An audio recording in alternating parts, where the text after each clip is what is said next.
Sveitsi pyörittää nyt peliä Kanadan päädyssä. Sieltä tulee laukaus ja sieltä tulee avaus. Maalin edestä. Ivo Ryyttämän ohittaa Masonin ja Sveitsi johtaa Kanadaa. Halvaantunutta Kanadaa. Ilman Stankosia pelaava Kanadaa. Siinä Greg McTavish. Hänen joukkueensa on nyt tappiolla tässä turnauksessa.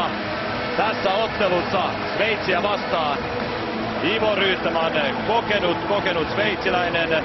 236 maaottelua. Hallitseva Sveitsin mestari.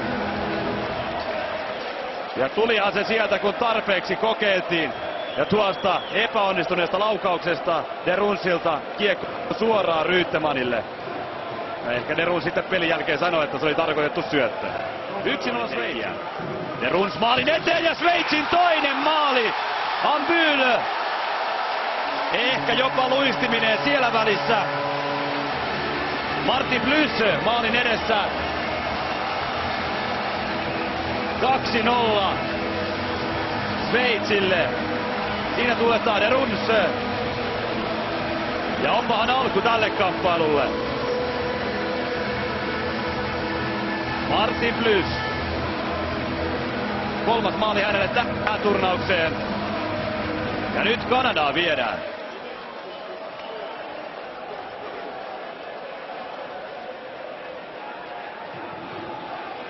Sieltä se taitaa joko luistimesta tai maidosta kimmota maaliin. Tässä seurataan maalintekijä Blyssiä.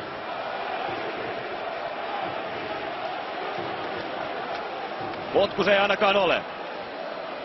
Sveitsille 2-0.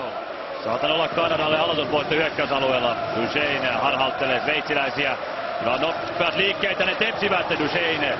Kuitenkin liimataan sitä kiekko maalin edessä ja Kanada tasoittaa, kaventaa 1-2. Tavares iskee Kanadan maalin. Melkeinpä välittömästi tuon Sveitsin toisen osuman jälkeen.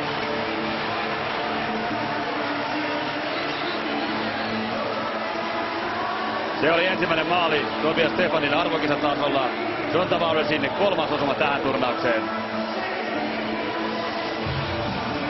Duchesnin kiemurat olivat ne, mikä tämän tilanteen avasi. Täysin vapaaksi unohdettu sinne maalin kulmalle Tavares. Se oli Betsinan mies. Pääsi laukomaan. Kiekko palautuu Romille. Maalin taakse Ambylille. Ambyl pienestä kulmasta ja iskee maalin! Se menee kyllä maalivahti Masonin piikkiin. Ja siinä saa ottaa huikkaa McTavish, jos jonkinlaista, päästäkseen tästä maalista yli. Maalin kulmalta Andreas Ambyl. Toinen maali tähän turnaukseen hänelle. Ja Sveitsin kolmas maali. Tässä vielä tämä tilanne. Katsokaa ja hämmästelkää. Miinuskulmasta. Nyt nopeasti Sveitsi siirtelee tilanteen keskialueelle. De Runs laukoo maaliin 4-1. Ei ole tänään Masonin päivä, taitaa olla Sveitsin päivä. Chris Mason ollut silloin täällä vähän haparoiva ja on sitä tänään. Thomas De Runs. Avausmaali tähän turnaukseen aika makeaan paikkaan. Onko Sveitsi marssimassa tämän lohkovoittoon, viemässä täydet pisteet jatkosarjaan, ottamassa itselleen hyvät asemat jatkosarjan jälkeen lähestyttäessä puolivälieriä.